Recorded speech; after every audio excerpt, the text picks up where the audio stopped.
Der Star FM Rock Talk. How are you? Within the context of 2022, I'm good, thank you. I'll try and keep this brief, but the story is it's more musically aggressive and it's more lyrically intense than anything I've written in quite a long time, possibly ever as a solo artist. And I was writing the record, it was starting to go in that direction, and I thought to myself, oh, hold on, if ever I'm going to call an album FTHC, it should be this one. I don't know which other one it's ever going to be. So here we are. Makes sense. Yeah. I listened to the album already, and when I compare it to the songs you usually do, it's quite heavier, as you said. And why did you decide on doing a heavier album? A bunch of stuff. I mean, in the summer of 2019, if you can remember that far back, we were on tour, and I often tour around with punk bands, and the music I make has often been like punk rock with an adjective before it, you know what I mean? Folk punk or whatever. And we were doing a bunch of shows with our friends in Dropkick Murphys or whatever, and we played a festival called Punk Rock Holiday in Slovenia. And I was walking around that day and I just felt like I was at home, and that maybe I hadn't been home for a little while. The last two records I did, which I love, I'm very proud of them, but they're both kind of experiments. One of them was like an electronic pop politics record, and one of them was a history podcast record. Crazy. And I'm very proud of both of those, but that day at that festival, I was just thinking, I think I feel like spending some more time in this world. This feels like excuse me, this feels like a place I want to spend some time. So I was thinking about going in a more punk direction or whatever, and then there was I don't know if you remember, but there was a pandemic, and basically there was a lot more time, and I was sitting around not doing anything for fucking ages, and that meant that, like, if originally, because I had this idea before the pandemic, but originally maybe it would have been 1 or 2 steps in a punk rock direction, but because I had all this time, it turned into more of like a sprint in that direction. I was like running down the punk rock road screaming. Would you consider yourself punk? The real answer to that question is it depends who's asking. If another punk is asking me, then maybe I'd say no. And if somebody who doesn't care about punk at all is asking, then I would say yes, because that seems to me to be the punk thing to do. The next song, well, I know what it is about, but I still want to hear it from you. What can you tell me about the song Miranda? I had a relationship with my dad growing up that was either very bad or didn't exist. Those are the two options. And that was true for all of my life, basically, until maybe 5 or 6 years ago. And we hadn't spoken for 10 years at this point. And she told me that she was thinking about coming out as transgender. And, I've been working with LGBTQ charities before then anyway. I didn't have any issue with transgender per se, but it was more first of all, it's the first conversation we had in like 10 years, so that was pretty heavy, and it was quite crazy for me. I didn't see it coming, but again, we never really had much of a relationship, so I may have missed the signs. But the weirdest thing is that now we have a relationship and we get on okay, and my dad is, who incidentally I still call dad, and she's fine with that. My dad is a nice person now, and we get on. And she was here like 2 days ago hanging out, and if you told me that would happen 10 years ago, I would have thought you were crazy. It's been a wild story, but the ending is it's not even the ending. Life is continuing, but the current state of play is a happier one, and that's a good thing. So it's a song about that. It's a song about acceptance. if I was ever going to talk about what I was forgiving and accepting, it should probably be now, and it should be earlier on in the album. You know what I mean? The track listing goes that way for a reason. I definitely felt the need to. Not felt the need. The song arrived. I mean, I don't choose what to write about. The songs show up, and I write about what I write about. But I'd like to think that kind of explains what I'm talking about in Miranda a bit more, you know? Great. What is your favorite song from the album? Oh, you see, I'm not supposed to have a favorite song from the record because they're my children. But I mean, I don't know, like, having said that, one of my...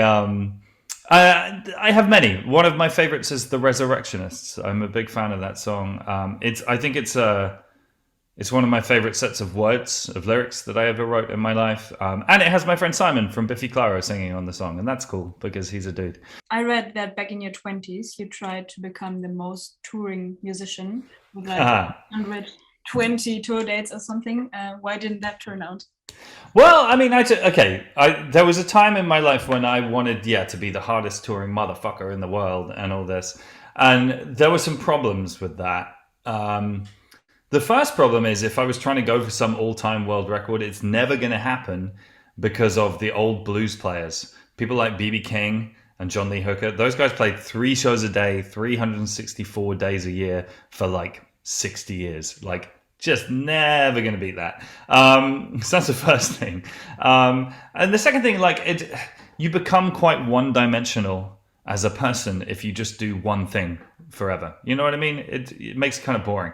And it's also not very good for your health. And like, there's things you can do in your 20s that you can't do in your 30s, and I still can't do them in my 40s. You know what I mean? Like, I was looking back at an old tour schedule a while ago, and we did like 24 shows with no days off. And if I tried to do that now, I would make it through like 6 shows and I'd die, basically. I genuinely don't know how we used to do that. People in my band have kids. I'm married. I love my wife. I love my house. I love my cat. And we have more reasons to go home. Ultimately, I still love touring, and I still want to do a lot of touring. But I'm not I don't feel like I'm in a race anymore. Do you know what I mean? I want to do the amount that feels good for me. Maybe if you were more punk. No, I'm kidding. It's fine. Very good. I think you have a tattoo which says 1001. Is that? That is correct. It's down. Is that related to the touring? Because I got that down on. So I had It's funny. I've been counting my shows since the beginning. Obviously, nowadays other people care about the show numbers. They didn't used to. And I did my 1000th show in London, and some friends of mine organized it. And I said I wanted to have a big party for my 1000th show, and they said, Your what? Your 1000th what? And I said, it's my 1000th show. And they were like, how do you know? And how is that true? And I explained, and they were like, oh, crazy. But I wanted to mark the occasion, but actually my 1001st show was in Toronto. I got on a plane the day after my 1000th show and went to Canada. And that felt cooler to commemorate to me because it's stepping forward. You know what I mean? It's not looking backwards, it's looking forward.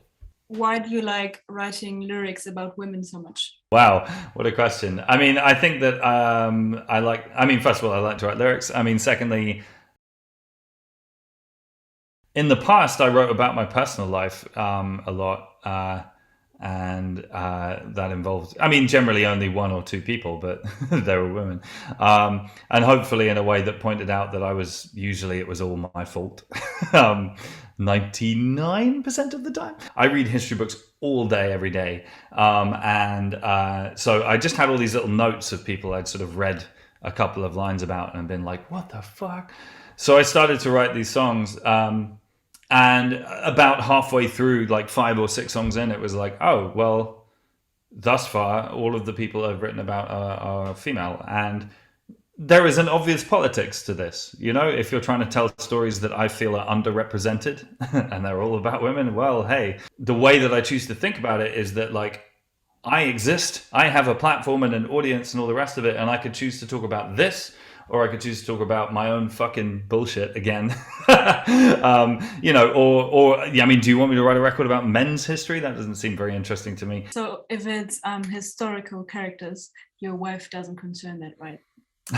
She's upstairs. She's not historical just yet. My wife was like, I said, but honey, I wrote you a song. It's called The Work. And she was like, fuck you. Like, but that's just it. It's like ultimately a long-term relationship is a body of work. There are so many years and hours and whatever of discussions and arguments and understanding and falling in and falling out. And all of that is a much, much bigger thing than kissing someone in a club at 3 o'clock in the morning. Yeah, I should tell that my boyfriend. Okay. Over the last few years, you made a new album almost every year. How do you keep up with that input? In my early days, I did a new set of songs every year for like 3, maybe 4 albums. And then it spaced out a bit more. I mean, I just write songs when I write songs. And when I have enough for a new album, then we're good to go. It takes a bit longer these days because there are more places for me to go. When I did my first album, I did 2 tours of the UK, and then I went, another album? Because I'd never played in Europe, I'd never played in America, I'd never played outside the UK. So, but nowadays, if I do a new record, I have to go everywhere, or at least I can if I want to, and I do. It would be great if you could give us some ideas. Sure, I can do this in German if you'd like. Oh, great. That would be really cool. I think so. It's been a while. Let me try.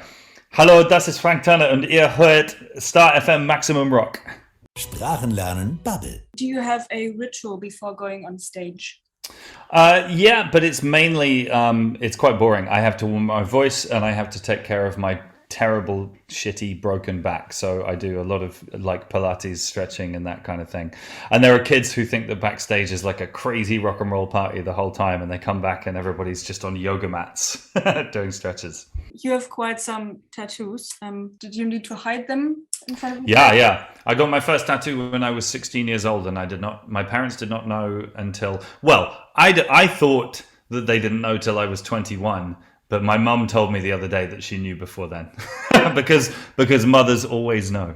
What is your favorite German sentence? Die Kuh ist langsam. Why is that? There was a time when I was doing, Duolingo, and that was just one of the sentences that came up. But the real answer to your question is, if you wish to know why die Kuh ist langsam, you have to ask die Kuh. Great, then thank you very much. Vielen Dank. Bis bald, Wiedersehen, all that kind of thing. Yeah, okay. Thank you very much. Thank you. Cheers. You will never catch up with your brothers in Berlin, but I will always prefer the younger.